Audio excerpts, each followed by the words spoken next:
Broadcasting live on WNN 1470 AM, 95.3 FM, iHeartRadio, and the World Wide Web. This is Make America Think Again with your Google Blacklisted host, Tom Trento.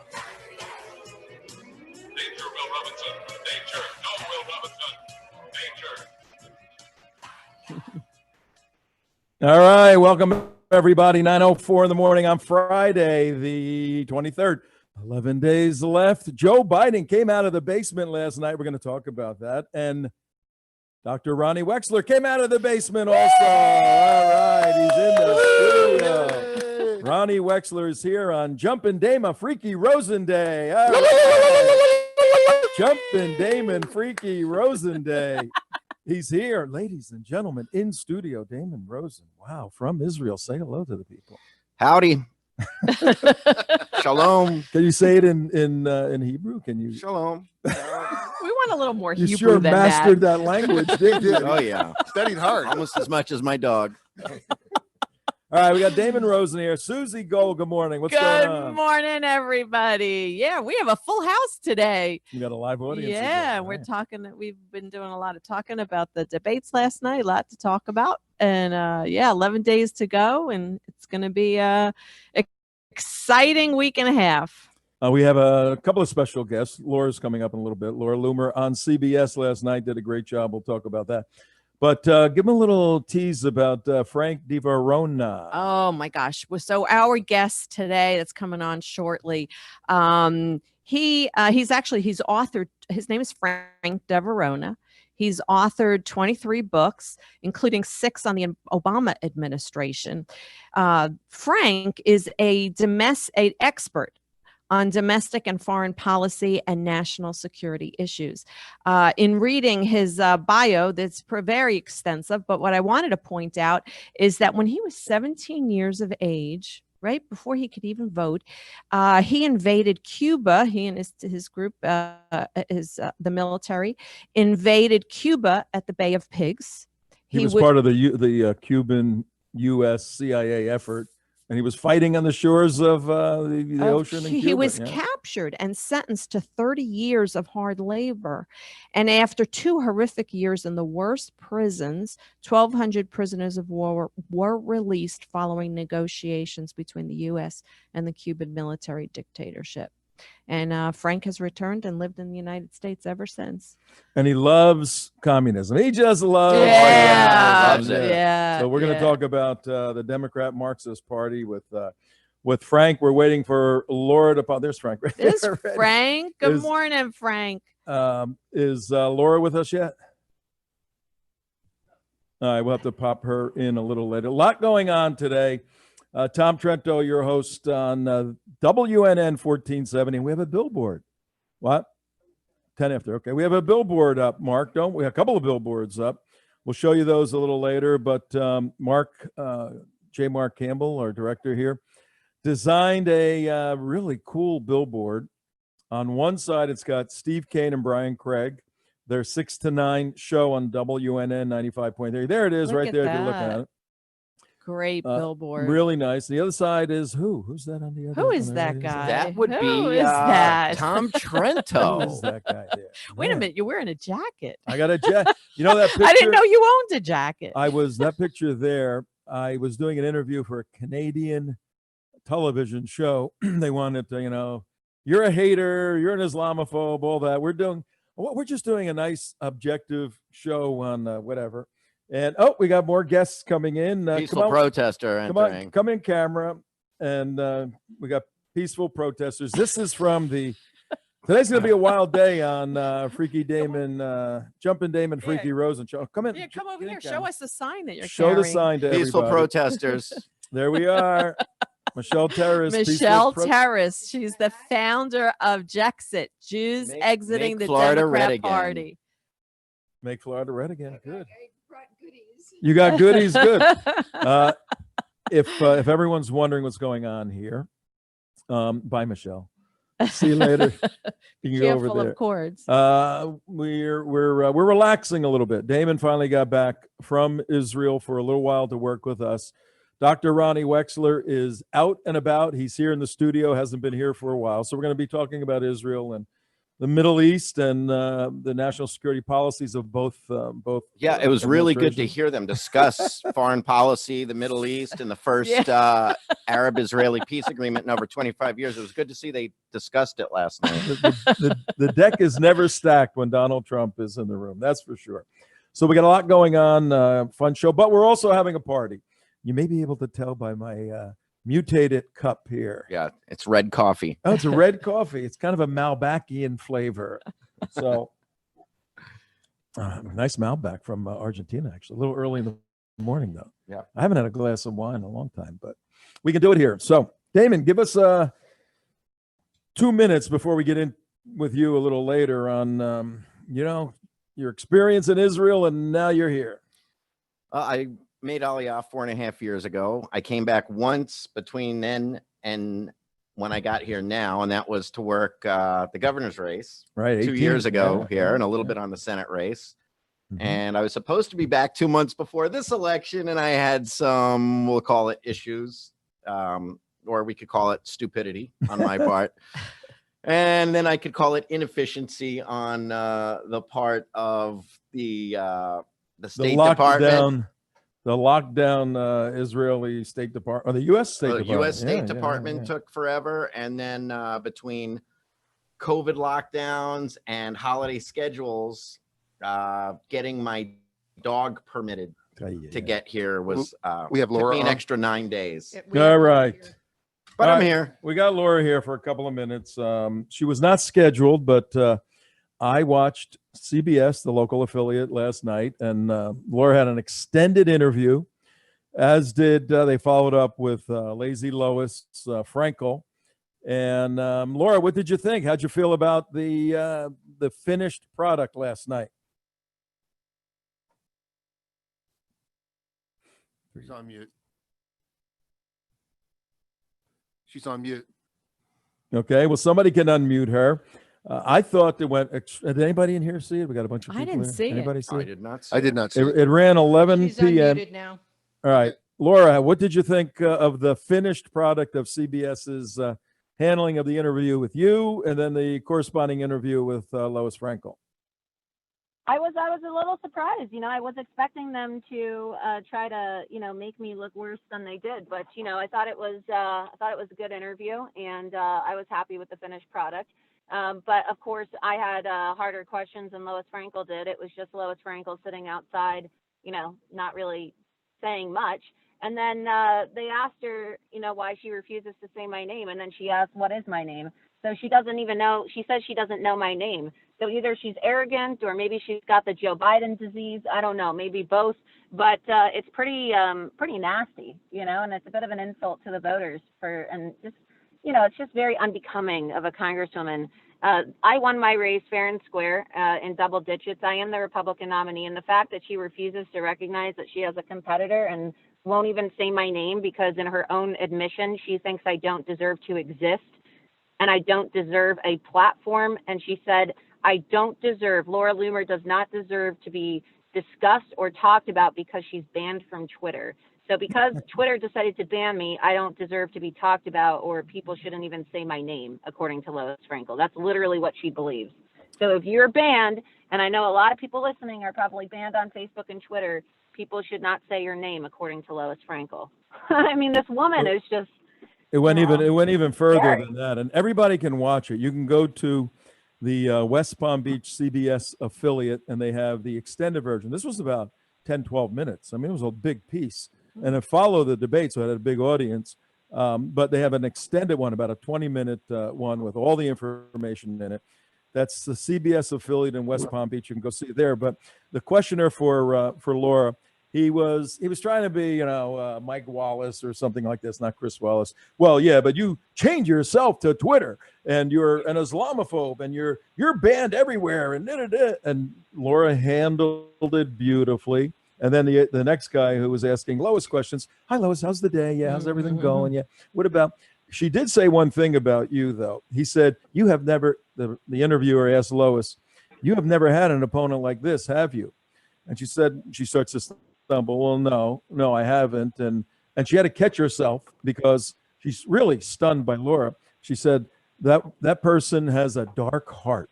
She has a dark heart. That Laura has a dark heart? She says she has a dark heart. She went just like that. Is that coming from the woman who backed the Iran nuclear deal, despite the fact that there were 500 Jews and Israel supporters outside of her office begging her not to sign on to that Iran nuclear deal? Exactly.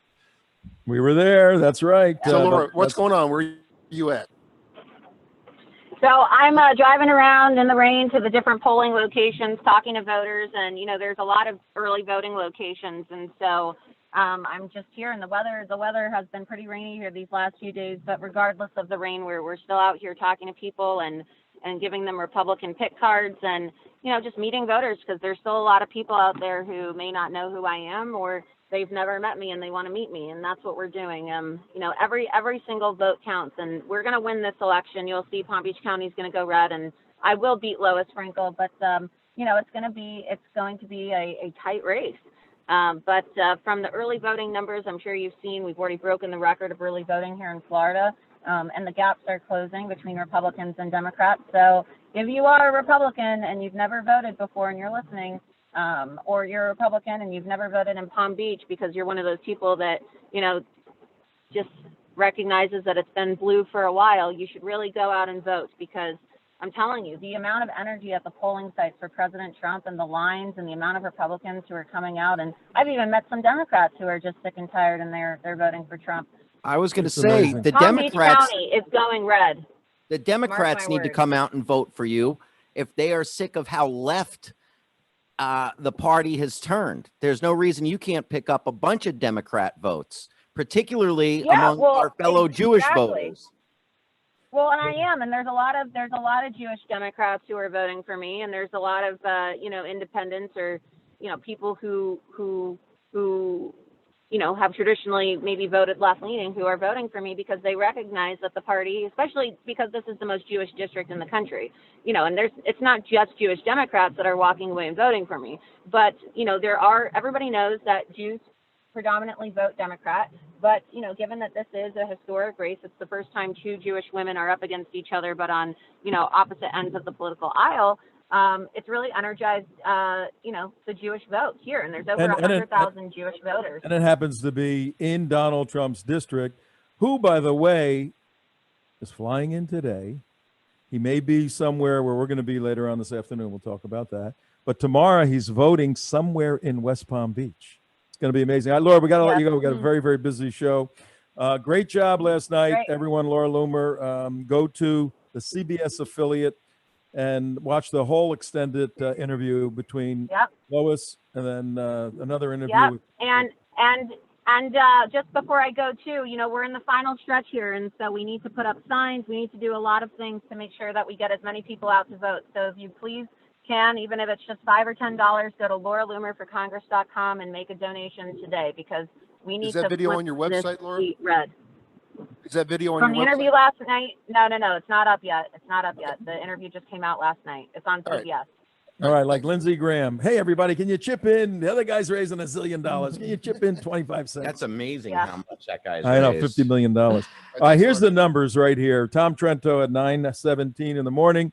We have Jumpin' Damon Freaky Rosen Day today. We got Damon in the hot seat here. We got Susie Gold. Ronnie Wexler's here. We got other fans and got people. The Jexit girls the Jexit here. girls are here. We got everything full going house. on. So we need 2 or 3 hours. And the Jexit dog. And the Jexit You dog. have a Jexit dog too, right? The Jexit dog needs Let's a get the Jexit Jexit hat. dog on the air. Come Yeah, on, get bring the Jexit dog on the desk. on the air, right here. Right in front of me. What's the little pooch's name? Layla. Come here, Layla. Layla. See, these aren't dogs to Layla me. needs a hat. There's Hello, Layla. hello, And then- hello. Oh man, our ratings just went through the roof. Look how Everybody loves sweet. dogs. This is not a Aw. dog. This is a little stuffed toy. Oh, no, that's not a real dog. Cute little, what kind of dog is Is it? that a real dog? Where's the Where do Jexit you wind her visor up? for the dog? She's cute. Cute if you're dog. just listening, you got to check it out on video. Yeah, Layla's yeah. cute. TheUnitedWest.org. It's not a real dog. Layla. That's All right, not here's a the real numbers. All right, we got to maintain the Oh, yeah. direction on Back our to show business. here. Back to business. All right, so far, 3,195,870 vote by mail ballots have been cast in Florida for the election. Those are absentee ballots. We don't have the universal. You just mail to anybody. So 3.1 million cast. Of that, 1.5 from the Democrats and about 1 million from the Republicans. Oh, that's good. That's pretty good. Overall, there are 2.7 million ballots requested. Round off the 3 million. 3 million not yet returned. Of those, 1.1 million are held by Democrats, and this is a shocking number. 900,000 by Republicans. Wow. And so on the absentee ballots, Republicans are very, very close. The Democrats are typically ahead. But look at this. Total of 1,060,232 voters have cast ballots at early voting site. Who in here has already voted? I have 1, 2, 3, 4. 4 out of about 8 or 10 I'm waiting people. till election day. Mark waits. So of those 1,060,232, 392,000 were Democrats. Drum roll. Give me a drum roll. 483,000 are Republicans. Wow. Republicans are almost 100,000 ahead in early voting. That's unheard of. It's usually the Democrats that do that. So now, if it happens on election day turnout, where do the Cubans fit into all this? That's what I want to know. Where do the Cubans fit in? And we happen to have a dear friend of ours, a guy I've known for many, many years, with us now. I think you know him too, Ronnie, right? You know Frank. Yeah, of course. Frank Di Varona. Hello, Frank. How are you? You're finally here on the right Good morning, day. Frank. he's muted. He's muted. Unmute. You have to hit the unmute button, Frank. Hit the button. Can't hear you. Can't hear you. Frank, we sent you a request to unmute. Okay. There you go. There you go. It's so nice to see you again, Tom. I hadn't seen you since the days of the Fort Lauderdale Tea Party that we used to attend regularly there. Yeah. Well, you're looking well. All of you are looking well. Hey, one team, one fight. We're staying healthy and we're making it happen for sure. That's great. I love that dog that you showed on the screen. I got 2 dogs myself at home. We gave a little overview of your background, your prolific writing, your the fact that at 17 years old you were part of the U.S. contingent to go to the Bay of Pigs and fight, and you wound up in prison. The short time we have with you this morning, we want to look at the whole concept of your view of the communist country, Cuba, and any parallels to the obvious Democrat Party that wants to move in that direction. But before we do that, somebody over here wants to say hello to you. Ron, come over here and say hello. Remember meetings we had? Here's Ronnie Wexler right here. Hello, Frank. How are you? Shalom. I'm great. Good to see you. It's been a long time, but I'm looking forward to see you again. And you're doing a fantastic job. I'm very glad you're doing what you do, and keep up the good work. Thanks a lot. I appreciate that. We had meetings. You and I had meetings with those guys years ago, and the various teams. So give us a 1-minute statement of why no one should vote for a party that wants to move in a Marxist direction. Well, unfortunately, the one center-left Democratic Party today is a Marxist party, completely controlled by Marxists or communists. It's also a pro-Islamic radical party, anti-Israel, pro-communist China, pro-infanticide, and destructive to our national security. If Biden, the United States becomes a communist nation, and we will be on the control of communist China, because Joe Biden and his entire family is a criminal enterprise, and they have sold the United States to communist China. He's on the payroll of communist China, Joe Biden. And that, of course, becomes very obvious with this laptop from hell, as the president calls it, with 40,000 emails. In addition to that, yesterday we heard from this former lieutenant of the U.S. Navy who had the company sign a hawk. And of course, he said that Joe Biden was involved in every single decision that was made. His son Hunter called him a big guy, the chairman, and he's been repeatedly lying by saying he had nothing at all to do with his son. He didn't know what his son was doing. Of course, he lied through the entire debate last night. Russian But disinformation. unfortunately for him, we had this lieutenant, Tony Bubolinsky, who had a press conference just before the debate, and then he had three iPhones that he's turning in to the Senate Homeland Security Governmental Affairs, headed by Senator Johnson from Wisconsin, and he's going to declare all of that under oath. Now, fortunately for Biden, already 50 million have voted. Yes, And the entire socialist mainstream press is hiding the story, as well as big tech. All of big tech, it's a new world order. They're trying to elect Biden. They're giving millions to Biden. And Twitter, as you well know, Twitter, Facebook, Instagram has totally blocked anybody from seeing what the New York Post articles have written recently. And that's too bad. Frank, this was a big deal, and we're with Frank Di Varona, 9:25 in the morning. We got Damon Rosen back from Israel in the hot seat here, and we have Susie Gold, obviously, over there. Everything going okay over there? Yeah, everything's good over here. We got a bunch of people in the control room. We're talking to Frank, who is a prolific author. Before we go any further, Frank, where can people reach you? How can they get your books? Well, most of my books are in Amazon. One of them, you're featured in one of my books. I think you remember this book called Obama, Hillary Clinton, and Radical Islam. You were the one who interviewed Wandolo from the FBI, and you were the one that told everybody that John Brennan was not only a communist, but a Wahhabi Muslim. When he was station chief in Riyadh, he converted to the worst religion of Islam, which is the Wahhabi religion. So I mentioned you in this book. And anyway, I need a signed copy. I want a signed copy, Frank. I want a signed copy. I thought I gave it to you in Fort Lauderdale. Did I not give you this book? I don't know if I got that one, but turn it sideways. Look at this. This is the book this guy writes. You know, you see it? Than a New York turn it sideways. bug. I want to see that the spine. Turn. Look, That's the spine. a It's like thick 500 book. pages. That thing, and that's 23 books. That's one of 23 books. 27 books. 27. Oh, yeah, you write books in your sleep.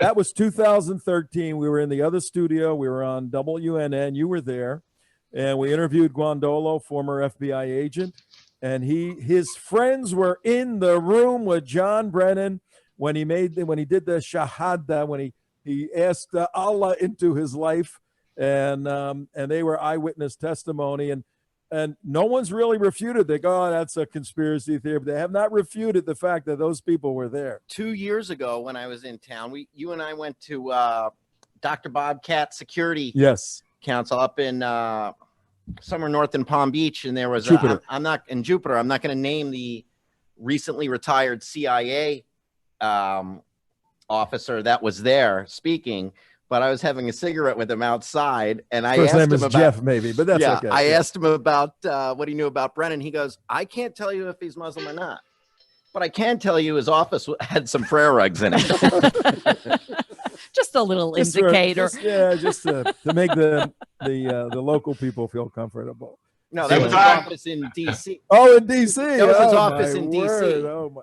And it had- or Virginia, I should say, Virginia. In the book here, 450 pages what, Frank? of the book, you were interviewing Wandolo when he told you that. You said, "Are you kidding me? The head of the CIA is a Muslim? Yeah. For real? Are you sure?" I know. That's what you told him at the time. I know. I mean, that's So here in this book. all right, And then Frank. Chris Matthews from MSNBC, Yeah, I think yeah. at the time, did a whole segment on how crazy both you and Guandolo That's right. are. Yeah. So Damon, you were correct about making the locals happy, though, in D.C. So it wasn't that, Yeah. that's It was right. to make Making the the local locals love. happy in D.C. All right, Frank. What are you up to these days? Well, I'm working very hard to re-elect President Trump. I'm a director of press and information of the Assault Brigade 2506, and we have endorsed for the second time President Trump. He honored us with a meeting in the White House. I was able to meet with the president and the vice president very shortly, about 5 minutes. We took pictures with him. And then he had a meeting in the East Room of the White House that was completely covered by the entire press, including the mainstream media. So that we were very pleased, of course, to be honored like that by the president. He really likes us a lot. And we're working very hard to elect him. I'm on the radio all the time. Yesterday I had 4 different interviews, one at the end of the debate for about an hour discussing the debate. So that's what I'm doing, you know, working really hard. I am a surrogate, an official surrogate of the Trump 220 campaign. And 4 years ago, I had an office with 200 volunteers in Miami-Dade. And we, of course, Miami-Dade is a Democratic county as it is where you are, Palm Beach and Broward, but we were able to get a lot of votes. Now, you were asking before about the Cuban Americans. I can assure you that 80% of the Cuban Americans are going to vote for Donald Trump. 80%. Right. We had 2 major caravans in Miami, 2 major ones, October the 10th and one on Sunday. More than 30,000 automobiles and trucks participated, and there were 2, 3, 4 people inside those cars with strong flags supporting the president. We also had a lot of boat parades in Miami-Dade. So we are going to vote in greater numbers than 2016 for a president. Now, it probably Biden will win, but with a much lesser number than Hillary Clinton. And that will help the president, of course, when he goes to other areas, will he have 90% support like the Panhandle. I am convinced that the president is going to win Florida, 29 electoral votes, and I think he's going to be a re-elected president. The problem is going to be after November the 3rd, when the Democratic Marxist Party is not going to recognize his victory. And they're going to say, wait a minute, we're still counting millions of votes in California, millions of votes in all the Democratic-run states. And who knows, we may have more violence than we're already having, because there's maybe an attempt to do a coup d'etat against the president. I've written about that also, with traitors that we have in the military, and also Antifa and Black Lives Matter are going to continue doing what they've been doing all along, but maybe even worse. They might even go for strikes, like a color revolution in Egypt, you know, and of course the president, unfortunately, the FBI director is not helping him. They've had that laptop from hell since December 2019, and what have the FBI done? Zero. Nothing. Yep. Cover up completely. Yep. And of course, if they had all the information that we had yesterday, the American people would have found about it, but the press is not talking about it, and big tech is a diabolical. They're a threat to our democracy. They lie, they are interfering in elections, and they have always discriminated conservatives.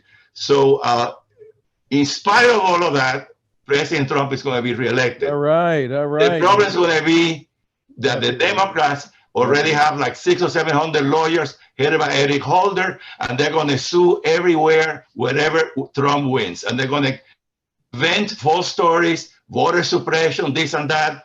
And they might even try to get another slate of delegates when Trump wins a state and send that to Washington in December, where the Electoral College actually elects our president. So we need to prepare for all of that. We need to fight for a president.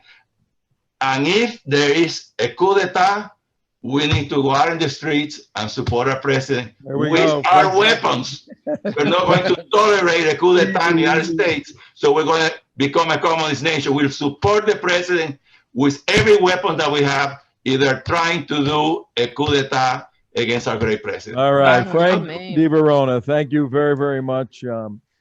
Great to have you here. Wow. After the election, we want to have you back. I want to detail for everyone the exploits of your brigade, your guys that went into the Bay of Pigs, and what happened. I think it's an amazing story. I know a little bit about it.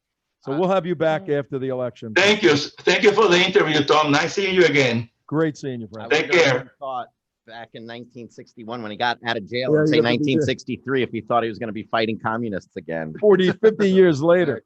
One point he made that may be a little confusing to our audience at 9:33 East Coast time. What time is it in Israel right now? 4:33 in the p.m. Yes, just close. before Shabbat. So if you're listening in Israel, Shabbat Yeah, Shalom. Shabbat there you Shalom. go. Yeah.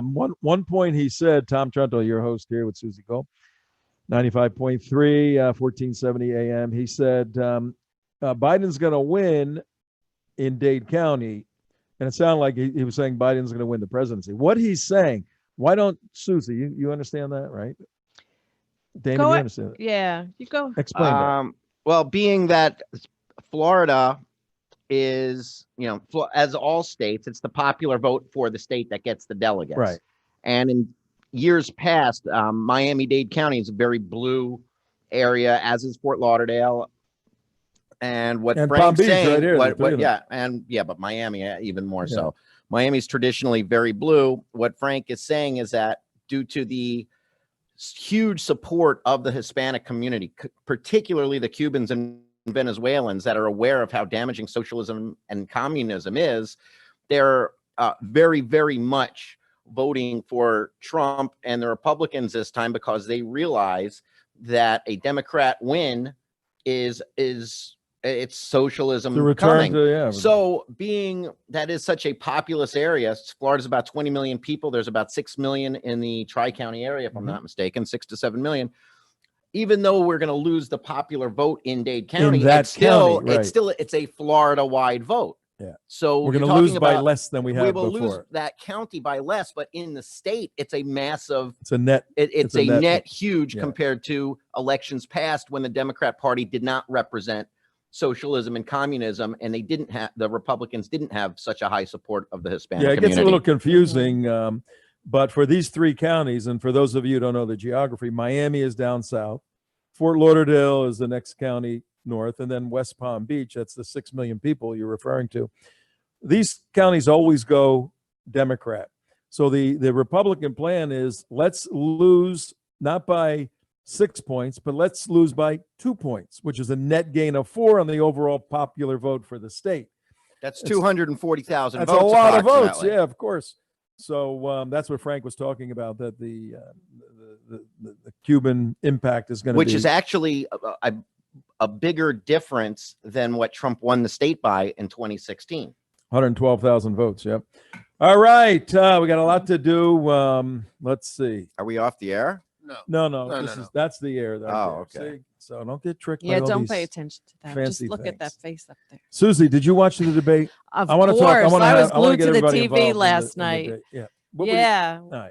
What a win for Trump. I thought that he really threw some really big punches, and I think he got his point in very succinctly, and wasn't as emotional, but very factual. And I think his main talking points that I think like he really threw the hardest punches was when he asked Joe, who built the cages, Joe? Who built the cages? And then the other punch was that Biden really came across as a true politician, as a career politician. And I think, Trump saying, I'm an outsider, and look at what I've done in less than 4 years. You've been in politics for 47 years. What have you done? And all the things that he says he's going to do. When Trump said, well, why didn't you do it? I think he made a very good point. And I think that those people that were viewing it, that were uncertain of who they wanted to vote for, I think there's no question that they would vote for Trump for his strength, for his resolve, for what he has done and what he's planning to do in the future. Well, somebody mentioned earlier that, 50 million people have voted in the United States already, and it's kind of unfair. I think you were saying it, but they haven't seen all the information come out. Well, the fact of the matter is all those voters are hardcore party people. The independents wait to the last minute, which is a stupid thing. I mean, how can you not know between the two parties? So the independent people are going to hear. They're going to wait right to the end. They're going to look at all the developments that are coming out. And the trick, Mark, and whoever back there wants to talk and jump in, who won the debate? I mean, that's what's called an elliptical question, an open-ended question. What's the measurement by which you win debates? You have to have a target, and you have to say, this is my target. Here's the metrics by which we'll measure the performance. Then we'll determine after the debate whether or not we satisfy the metrics that we established as the target. So if Trump is the Republican candidate, since he is. What was the objective? What did his team want to accomplish? Let's establish that. And then did they accomplish that? The Biden team or the Trump? No, the Trump team. Who Well, won the debate? I mean, that's a very biggest thing subjective issue. Tom, it's The simple. biggest thing that Trump I took won away it. from the whole debate was the Trump team was trying to show a clear distinction between Biden and Trump. That one side stands for one thing, these guys stand for, and I think they came through in spades last night when if you want to be wearing a mask for 4 more years, vote Biden. If you don't want to be wearing a mask and you don't want to have your restaurants with plexiglass and you don't want to have the Green New Deal and you don't want to have millions of dollars, if you want to live under Biden's control and mandates of when to wear and how to wear a mask, vote for him. No problem with it. All right, let me hear and here's Ron. Michelle. Come on, Mark. Come on, man. Let me hear Michelle, because I was cracking up when Trump, he's so, and he I don't know if they said no coffee today for him, but he was containing himself. He wanted to explode, this guy. He really wanted to explode, but he contained himself. But he cracked me up when he's visualizing in his head and he's explaining to the audience, Joe, you're going to go in a restaurant. You want people to build plastic cages and you go in there and you eat? Like, what kind of world is this? What are we talking about? And I think here? the punchline was when he said, if we do all the things that you want to do, we won't have a country. It's not going to be a country. Yeah. Exactly. And the sad reality is people are going to die in war. We're in war. We can't, every war we've had, we can't stop the country.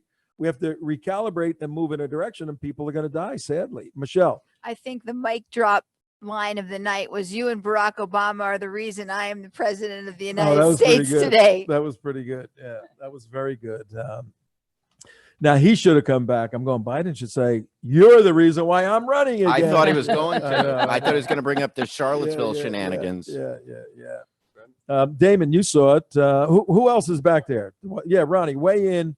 You watched the debate, right? What you think? Absolutely. How can I not? Yeah. I think what Michelle said actually grabbed my attention too.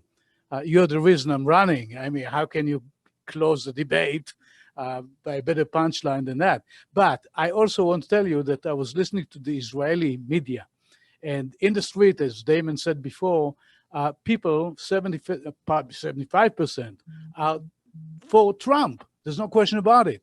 But the media is not. The media is very left-wing media in Israel. The Israeli media is about as bad as the American media. Absolutely. Yeah. So I listened to them yesterday before the debate, and they kind of prepared everybody, and they said 4 o'clock in the morning you can watch live, and they were ready to kill Trump, the media. The media, right. And then 5 o'clock in the morning today, I was listening to the same people that were pushing the debate yesterday, kind of didn't know what to do. Oh. And somebody in the crowd said, well, so who won? Well, they made points, you know. It was so funny. But it tells you also on the way here today, I was listening to the radio, and there are no polls. Well, if there are no polls, there are bad polls. Right, exactly. That's it. Mark, give the mic to Anthony. I want to get him to weigh in. Damon, how'd you think Trump did with the whole Hunter Biden and your son and all of that? That's touchy ground. I think he did okay. I mean, I think he repeated himself. Like, I think stylistically, Trump is not a good debater, in all honesty. I mean, I love the guy, don't get me wrong, but this is not. He's not a polished debater, no. He is not a good debater. He's a street fighter that throws, if he sees a metal can, he'll throw that at you. If he sees a piece of glass, he'll throw that at you. Yeah, I mean, I think he did well. I think he did well. Joe Biden was obviously lying about several things. And he showed. What about when he said, "Are you Mr. Economics. Big? Are you the big guy?" Yeah, that was good. But Biden outright shows his ignorance of economics when he said that raising the federal minimum wage to $15 would not affect employment or small businesses. It's absolutely 100% proven. It is a science. It's not an opinion that raising a minimum wage artificially like that hurts the employment, especially when he's then talking about shutting. And you have an businesses economics down. degree. Yes, I so do you have know an a little bit economics about degree. this. Yeah. So he's showing his ignorance on that. He lied about the fracking. And he really lied about no one losing their insurance under Obamacare, when we all know dozens of people who have lost their insurance, and the numbers are really in the hundreds of thousands. Obama's biggest lie was if you like your doctor, you could keep your doctor. That went up. And that was gone, as was keeping your insurance policies. I thought he lost Pennsylvania. This is Anthony in the Pennsylvania. I thought he lost Pennsylvania. Oh. Biden, when he was talking about the coal issue. Definitely. Cracking, yeah. And the oil at the end, I Yeah. couldn't believe I what he think- said. I think Goodbye, Trump's gonna win Texas. Pennsylvania. Absolutely. Hey, what did he say again about the oil? Who's back there that wants to weigh in? Give it to Mark. At the end with the oil. Oh, yeah, when he goes, said- you hear the statement he just made. Yeah, he says he wants to end all oil industry. That means, And the what are you going to oil- run your car on, dude? You know, what are you going to put a windmill on your car? Come on. Well, he's going to put Come on, battery man. chargers, 50,000 battery chargers. He's That going to I put that thought along the road. I thought I the, don't the think one of the big takeaways of the whole And windmills. Yeah, windmill. Traffic on 95 day. I thought one of the That big was takeaways ridiculous. was I looked at it, and I was trying to look at it as not a Republican. I was actually trying to look at it as a Democrat or a moderate. And I'm like, okay, let me look at this and let me really listen to Joe and see if I believe him. And I tell you what, I was shocked how effortlessly he lied and was convincing on it. And you're like, but hold on. I know he said he wants to ban fracking like 1,000 times. Give me a break. He's playing videos at his rallies of him saying I know. it. And Trump's so I'm already like, put it out on his website. Oh, yeah. everything he says is, and I missed the lie that he told about the whole healthcare thing because he said it so effortlessly. Yeah. It's like, no one lost healthcare, and he said it like with conviction. And I'm like, this guy How's is that a work? brilliant liar. Tony, you were watching it with me. What say something positive about Biden? Dig down and I just did. what? Yeah. Oh, his effortlessly brilliant liar. a brilliant liar. But Well, play the other side. Play by the Washington standards, he's perfect. He's Oh, good point. exactly what they're looking for. Good point. But by American standards, meaning people like us, patriots, he would be terrible for this country. And we love Trump. What else can you say? I thought it was fascinating. And here's where Trump really shines in his humanity and his blue collar element. When because all the pundits on CNN and everyone else was saying, if Joe Biden looks into that camera and speaks to America, that's what he has to do. And almost on cue. Oh, Joe, look into the thing now. Look in there.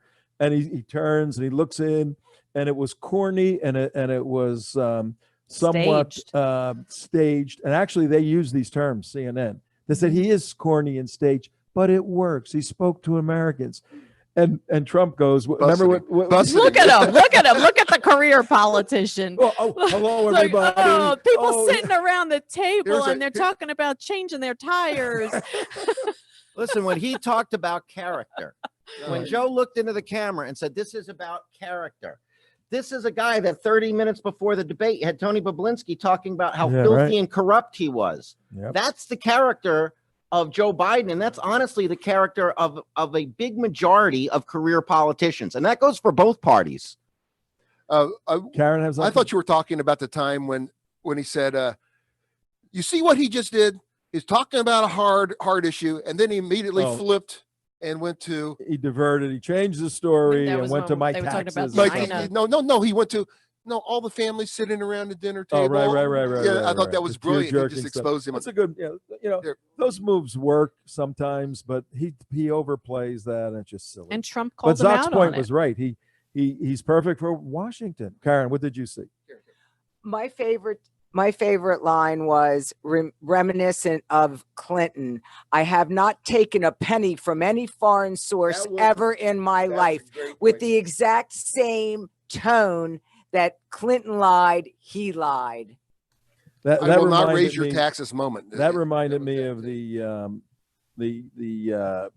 I don't know if they really exist, but these mafioso families, those things, where the top guy, hey, I do nothing wrong. I got a tomato business here. I know nothing about anything, and everybody's doing all kinds of stuff. Olive oil. Hey, Tom. I import Tom. olive oil. The this guy that just came out, I can't pronounce his name, Babaluki. Tony Bobolinsky. It's as crazy as it Bobolinsky. sounds. You know what he Lieutenant is? Bobolinsky. He's the blue dress. Oh, very Oh, good nice. point. Oh. That's great. That's a good one. We got to go back in history, Susie Gold. Give the people you're a nurse. Give them a history lesson on the blue dress. He doesn't know the Gosh, where do I begin? Monica Lewinsky. Yeah, I Oh, know, yeah, I right. know. The dress, the famous dress that was, I think that was finally taken into the dry cleaners. I don't Would that be the dress that Epstein had a painting of Bill Clinton in? Yeah, exactly. But there was proof positive evidence that something Yeah. happened. Yeah. And Proof Bobolinsky positive is the blue DNA dress. evidence. Yeah, DNA evidence. Yeah, that's interesting. All right, Tom Trento here on Freaky Damon. What is it? Jumpin' Damon, Freaky Rosen. Friday. Yeah, Damon and Ronnie Wexler here. We didn't even get to. I'd like Hey, to ask Tom. Ronnie, if Ronnie could get back on the mic, the importance of Trump being reelected for the tiny Jewish state of Israel. And for the larger issue of geopolitics in the Middle East. Well, most people don't seem to understand actually what's going on in the Middle East. Middle East is getting transformed, and by one man and one man only. President Trump single-handedly changed the face of the Middle East upside down. People that hated each other for years, generations, fought, lost blood and lives, are now talking to each other and singing songs to each other in their own languages. In Dubai, there's a singer now that sings in Hebrew. In Tel Aviv, there's a singer now that sings in Arabic, and they're exchanging emotions between the countries. I can tell you without any hesitations that if Trump is being voted for another term, which I have no doubt that he will, the Middle East will change in a way that it will be unrecognizable. I think that what Europe was once trying to do by creating the bloc, the European market, the union, might be the Middle East. The Middle East, with the ingenuity of Israel and the resources of the Arab countries, can come together and make a power in the area that never existed before and will ever exist if giving it a chance. That's one man doing. That's Donald Trump. And then I'll tell you, in opposite, if Biden gets in, you're going to see things reverse. You're going to see, instead of Israel forming relations with the Gulf Arab states, he's already promised to re-enter the Iran nuclear deal. And you're talking about reversing all the progress that's been made in the last several years, including very important to Ronnie and I, is Donald Trump administration shut down the funding of the terrorist Palestinian Authority, who was paying its citizens to murder Jewish Israelis. And Donald Trump is the first president to put an end to that. Yeah, let me fill that in for a second. If an Arab kid would blow himself up in a bus or a store or somewhere else, hey Barry, welcome to the show. You're late, man. How you doing? Give him the mic. We'll put him on too. If an Arab kid would blow himself up and kill Jews and then go to jail, the Palestinian Authority would compensate and pay his family a stipend, a lot of money. A lot, like 10 times what a teacher would make. 5+ times what a doctor would make. They honored this martyr who's now in jail, and it was an incentive to keep doing this. And Donald Trump shut that down. The implications of that are unbelievable. Barry, say hello. Give us your thoughts on the debate last night. Then we're going to go to Ronnie. Hey, good We morning. got about 3 minutes. I was listening to your conversation about Joe Biden lying. You can tell a pathological liar. Most liars, most people, when they lie, they kind of look away, they look down, they won't look you in the eye. Joe Biden looked directly into the American people's eye without blinking and just lied his butt off. Yeah. 47 years in DC will make you a good liar. Ronnie, Let's make a quick comment here. hurry up. I love how all this foreign policy debate was brought up in the debate I last know. night. This is so critical and was not brought up and at we all. not mention one thing about foreign policy. Ronnie, you got about a minute. You know, to add something to this is Ronnie Wexler. To add something to what I said before, yesterday the country of Albania, that is a Muslim country in Europe, made anti-Semitism against the law. Wow. If a country which is hating Israel basically, and it's totally 100% Muslim, is now creating laws to protect Jews and go against anti-Semitism, it comes in direction that Israel always wanted it to go.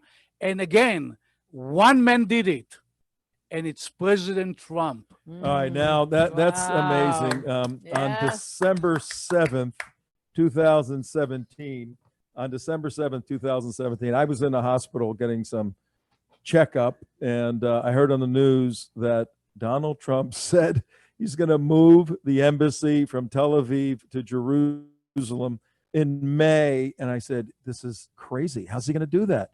The world's going to blow up. And then but I was in the hospital. I remember it distinctively. And then on May 14th, how many people in this room were there 2018 on the move? About 6 or 8 of us in I this was room. there. That is the defining moment in the Middle East. Donald Trump's move of the embassy from Tel Aviv to Jerusalem that set into motion all you just heard. We need to do more work on this. And the Biden administration, we know, will reverse it dramatically. It'll be more dangerous there, be more dangerous here. It'll be insane. You cannot vote for Joe Biden and any Democrat at this point. They have gone off the rails. All right. Well, folks, I think I think the party's about to start here in a little while. Damon, your thoughts. I'll give you about 30 seconds to share your thoughts. I'll take back 15 seconds. Jewish Americans, 75% of you polled are voting against Donald Trump, the most pro-Israel president in American history. You've compared him to Hitler and Nazi Germany. You should be ashamed of yourself to treat the most pro-Israel president in American history, a guy with a Jewish daughter and Jewish grandchildren, the way you do. Either don't vote for Biden the clown, or please vote for Donald Trump. Okay, that's I have two Jewish people next to me. Great message. Susie Gold, you're our token Christian. You're Susie Gold's an observant Jew. It's Shabbat. Why don't you share a little Shabbat message as we fade out here for the Sure. So as we enter into Shabbat or the Sabbath, what we feel is that you work 6 days a week. And then there's a day that you are reflecting, and that you look at your life from who you came from and what your purpose is in this life. And the rest of the week, you are doing manual labor. You are doing the work that you are able to put food on the table. And then there's one day that's for God, and that's on a spiritual level. So we enter into the Sabbath, and I can enter this Sabbath with total peace in knowing that that I'm surrounded with people here, and there are people that have awakened within the United States. And I believe that through the United West and through Jexit and other organizations, Blexit, we have the Cuban groups, we have the Latino groups, that they have woken up so that we know what is going on in this country. And I think that there's more enthusiasm this election than there has been since I recall in my lifetime. Amen. So All vote right, for everybody. Donald Trump. There you go. We'll see you on Monday.